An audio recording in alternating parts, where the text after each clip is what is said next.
$1 million. That is the price tag publishers are reportedly willing to pay for Jessica Mulroney to finally break her silence and expose everything she knows about Meghan Markle. After 5 years of watching her former best friend parade around Hollywood playing the victim, after 5 years of cryptic Instagram posts and carefully bitten tongues, the woman who once guarded Meghan's deepest secrets is now sitting on a goldmine of information that could obliterate the carefully constructed narrative the Duchess of Sussex has spent years building. And folks, the publishing industry is salivating. Industry sources have confirmed that multiple New York publishers are engaged in what can only be described as a bidding war for Jessica's story. This is not speculation. This is not wishful thinking from royal watchers desperate for drama. Rob Shooter, who has direct connections to major publishing houses, spoke to multiple executives who all confirmed the same thing. If Jessica Mulroney decides to tell the real story of what happened between her and Meghan, she could command an advance that would make most authors weep with envy. The appetite for insider information about Meghan's pre-royal life is absolutely insatiable, and Jessica holds all the cards. Let us be brutally honest about why this matters so much. Jessica Mulroney is not some peripheral figure who glimpsed Meghan at a few parties. This woman helped keep Harry and Meghan's early romance hidden from the world. She was at the absolute center of the royal wedding, her children walking behind the bride at St. George's Chapel. She knows where the bodies are buried, metaphorically speaking, and she has receipts that Meghan desperately wants to remain locked away forever. What makes Jessica's position so uniquely powerful is her strategic patience. Unlike Harry and Meghan, who gave away their most explosive allegations for free during that infamous Oprah interview, Jessica has never done a major tell-all interview.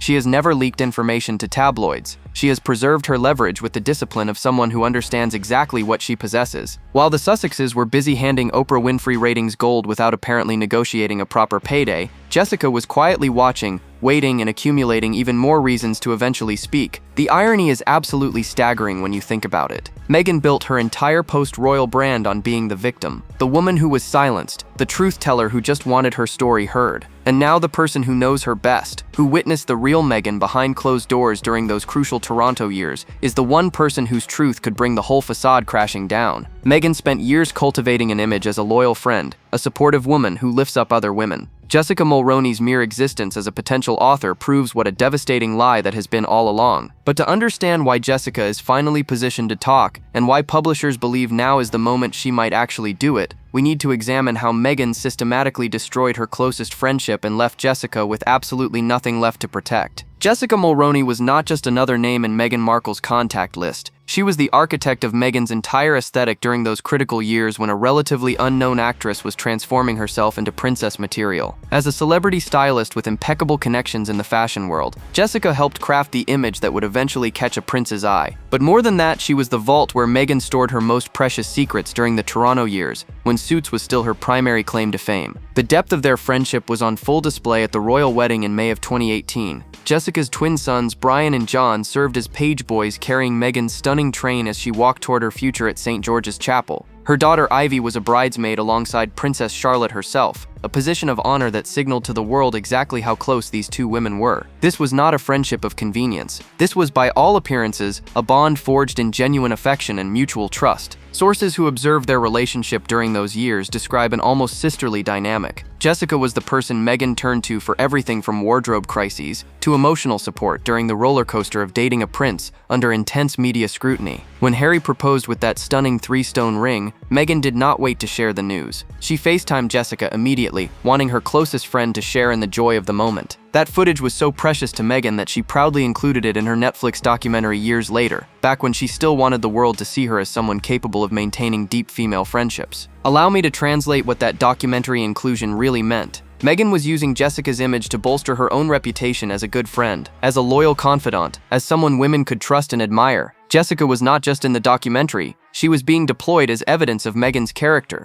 The irony of that manipulation becomes absolutely nauseating when you consider what happened next. Royal commentator Tom Sykes has noted that Jessica's eventual fate follows what he calls a classic Meghan pattern. She makes powerful friends quickly, draws them into her inner circle with flattering attention and apparent devotion, and then dumps them at the first sign of trouble. Jessica thought she was different. She thought the years of loyalty, the secrets kept, the support provided during the most stressful period of Meghan's life had earned her permanent status as an exception to whatever rules governed other friendships. According to insiders, she genuinely believed their bond was unbreakable. But Meghan Markle does not do unbreakable bonds. She does useful relationships that serve her purposes until they become inconvenient. And in the summer of 2020, Jessica Mulroney was about to become very, very inconvenient. The summer of 2020 changed everything, and it all started with a social media exchange that spiraled into a full-blown public relations nightmare. Toronto-based lifestyle influencer Sasha Exeter accused Jessica Mulroney of what she termed textbook white privilege after a private conversation about Black Lives Matter went spectacularly wrong. The details that emerged painted an ugly picture, and the court of public opinion delivered its verdict with terrifying speed. Within days, Jessica's carefully constructed career was in ruins. Good Morning America dropped her as a contributor. Her Canadian reality show I Do Redo was canceled immediately. Commercial deals that had taken years to cultivate evaporated overnight. One moment she was a respected celebrity stylist with a thriving media presence, and the next, she was a cautionary tale about the dangers of tone-deaf behavior during a moment of racial reckoning. The cancellation was swift, merciless, and comprehensive.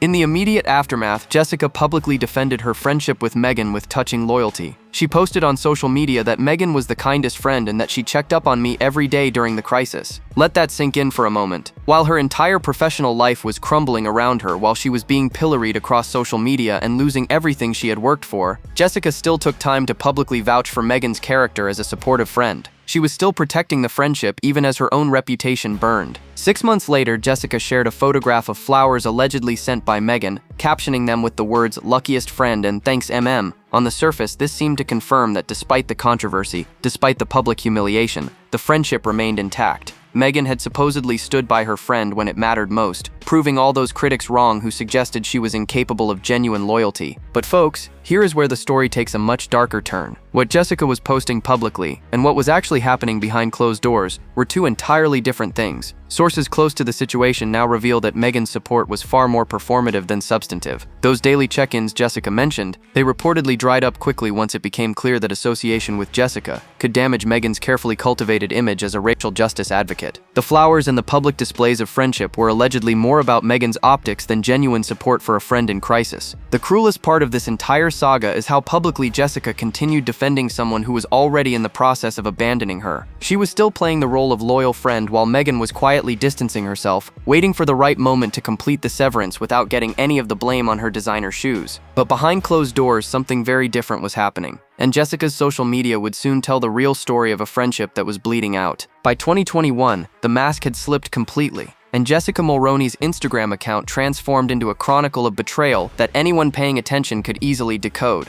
Gone were the cheerful posts celebrating her famous friend. In their place emerged a series of cryptic messages that painted a devastating portrait of abandonment and heartbreak. In June of 2021, Jessica posted words that landed like a punch to the gut. Life changes. You lose love, you lose friends, you lose pieces of yourself that you never imagined would be gone. For anyone following the trajectory of her friendship with Meghan, the message could not have been clearer. This was not some generic inspirational quote. This was a woman processing the loss of someone she had trusted completely, someone she had defended publicly even when it cost her, someone who had apparently walked away without looking back. 2 months later, Jessica posted again, and this time the message was even more pointed. It can be lonely having the world's friends distance from you and not even ask how you are. Let us be brutally honest about what that means. Jessica was not describing casual acquaintances drifting away. She was describing being ghosted by people in elevated positions, people whose friendship had felt like protection and privilege, people who could not be bothered to check on her well-being after everything she had sacrificed for them. The post continued into 2022, each one another breadcrumb in a trail of pain that led directly back to Montecito. You are not too sensitive. You are not overreacting. If it hurts you, it hurts you. That particular message reads like a woman who has been gaslit, who has been made to feel that her expectations of basic friendship loyalty were somehow unreasonable. It sounds like someone who trusted the wrong person and paid an enormous price for that misplaced faith. Royal watchers and celebrity commentators began connecting the dots almost immediately. The timing of these posts, their emotional content, and their barely veiled references to powerful friends who disappeared all pointed in one unmistakable direction. Jessica Mulroney was mourning a friendship that Meghan Markle had killed, and she was doing it in the only public way available to someone bound by the unspoken rules of celebrity discretion. What makes these posts so powerful as potential evidence of Meghan's true character is their consistency over years. This was not one angry outburst that could be dismissed as a bad day. This was a sustained pattern of grief and bewilderment from someone who clearly never expected to find herself on the outside of Meghan's inner circle. Jessica thought she was special. She thought she was safe. She thought wrong. Then came the final blow that may have freed Jessica from any remaining obligation to stay silent, and it had nothing to do with Meghan Markle at all. In July of 2024, Jessica Mulroney's world shifted on its axis once again when she and Ben Mulroney announced their separation after 16 years of marriage. The split from the son of a former Canadian Prime Minister represented more than personal heartbreak. It severed what may have been the last tie binding Jessica to diplomatic discretion about her famous former friend. The Mulroney family name carries significant weight in Canadian society and political circles. Remaining married to Ben meant Jessica had reasons beyond personal loyalty to keep certain stories to herself. Family reputation, social standing, and the complex web of relationships that come with marrying into political royalty all created invisible barriers around what Jessica could publicly say. With that marriage ending, those barriers have reportedly dissolved entirely. Ben Mulroney recently made a statement that royal watchers find almost laughable in its transparent spin. He claimed that Jessica and Meghan are on positive terms, a characterization that anyone following the situation knows is almost certainly untrue. The two women have not been seen together in 5 years of zero public interaction, zero social media acknowledgement, zero evidence of any ongoing friendship whatsoever. If that constitutes positive terms in Ben's vocabulary, one has to wonder what negative terms would look like. The evidence of the friendship's demise extends beyond mere absence. When Meghan launched her Netflix cooking and lifestyle show with Love, Jessica Mulroney was nowhere to be found. This is a woman who helped style Meghan for years, who understood her aesthetic better than almost anyone, who would have been an obvious choice for any project celebrating domesticity and female friendship. Her exclusion spoke volumes about the current state of their relationship, which is to say that no relationship exists anymore. Rob Shooter, who has extensively covered this story, offered a devastating assessment. Jessica thought she was the one exception to Meghan's pattern of discarding people, and then he added the words that cut deepest. "You always do you not? When you have got an awful friend." That observation captures something essential about how Meghan operates. She makes you feel special, makes you feel chosen, makes you believe that whatever happened to others could never happen to you because your bond is different, deeper, more real, and then she proves you wrong. What makes Jessica's potential book so valuable to publishers is that she knows things that no one else can reveal, things that Meghan has spent years ensuring would never see the light of day.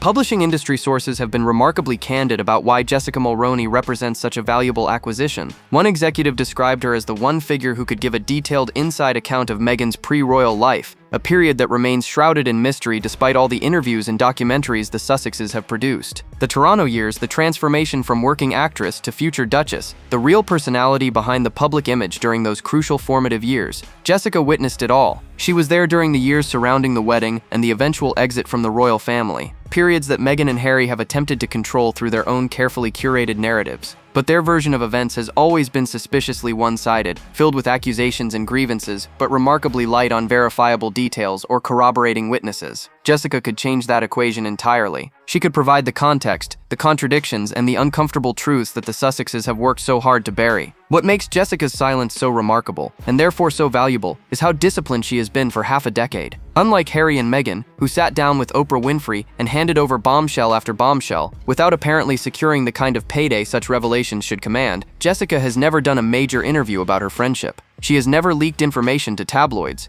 She has never sold stories or confirmed suspicions, even when doing so might have helped repair her own damaged reputation. Rob Shooter personally spoke to multiple New York publishers, including his own, about the potential market for Jessica's story. The response was unanimous and emphatic. They all confirmed that a tell-all book from Jessica Mulroney could command an advance approaching $1 million. In publishing terms, that is an extraordinary figure for a first-time author, a testament to just how hungry the market is for authentic insider information about Meghan Markle. The financial incentive alone would be enough to tempt most people in Jessica's position. She has experienced professional devastation, personal heartbreak, and the unique pain of being abandoned by someone she trusted completely. A 7-figure book deal would represent not just vindication but practical security. But sources suggest Jessica's motivation goes beyond money. There is a sense that she feels the truth deserves to be told, that Meghan's carefully constructed victim narrative has gone unchallenged for far too long. But Jessica is not the only person watching Meghan's world unravel right now, and the latest disaster suggests the Duchess of Sussex has made powerful enemies who are no longer willing to stay silent. The Kris Jenner birthday party debacle will go down in public relations history as one of the most spectacular self-inflicted wounds in recent celebrity memory. What should have been a simple social appearance at Jeff Bezos' $70 million home turned into a catastrophe that directly contributed to the departure of Meghan's latest public relations chief, Meredith Maine. And folks, the details are absolutely damning. Kim and Khloe Kardashian took to their podcast to set the record straight, and what they revealed painted Meghan in an absolutely devastating light. According to the Kardashian sisters,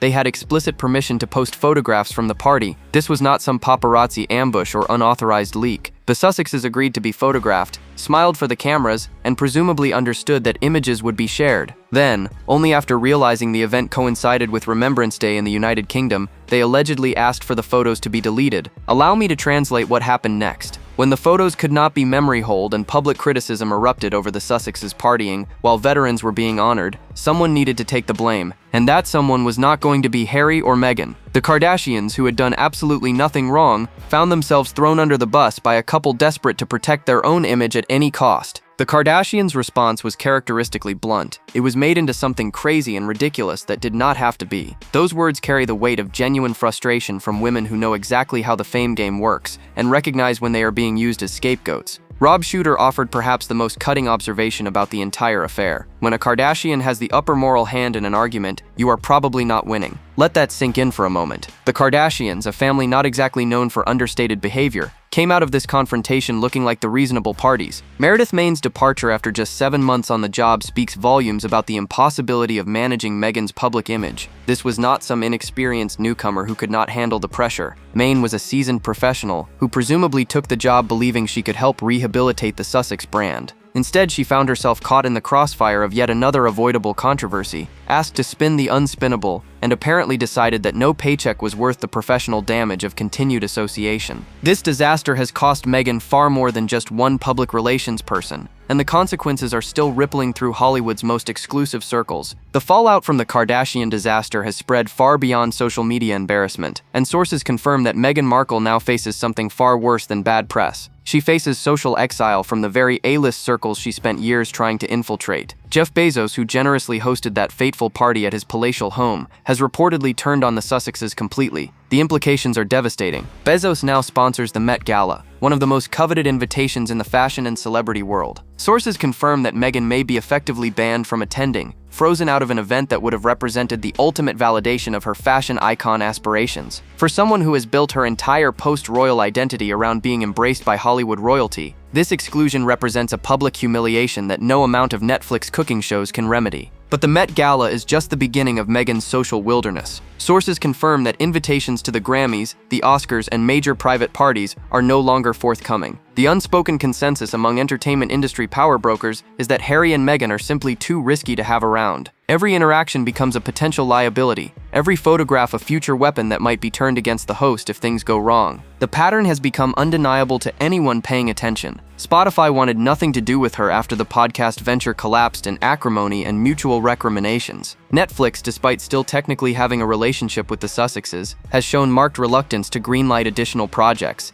Amazon, through Bezos, was seemingly their last hope for A-list acceptance. That door now appears firmly closed. Rob Shooter explained the fundamental problem in terms that leave no room for misinterpretation. They cannot be trusted at all now, not even by A-listers. When anything goes wrong, these two lash out and blame. That assessment captures something essential about why the Hollywood establishment has turned its back on the Sussexes. In an industry built on relationships and discretion, Harry and Meghan have proven themselves incapable of either. The couple who left the royal family expecting to be embraced as Hollywood royalty instead find themselves treated as pariahs, too toxic for the very world they sacrificed everything to join. And Meghan's desperation has forced her to crawl back to unlikely allies who have seen this pattern before. In what can only be described as an admission of complete defeat, Meghan has returned to Sunshine Sachs, the public relations firm that represented her before she became a royal. This retreat to familiar territory comes after top aides Meredith Maine and James Holt abandoned her within days of each other, leaving her scrambling for anyone willing to manage the ongoing catastrophe of her public image. The return to Sunshine Sachs is particularly telling because it represents a full circle of failure. These are the people who helped manufacture Meghan's original image as the charming, socially conscious actress who captured a prince's heart.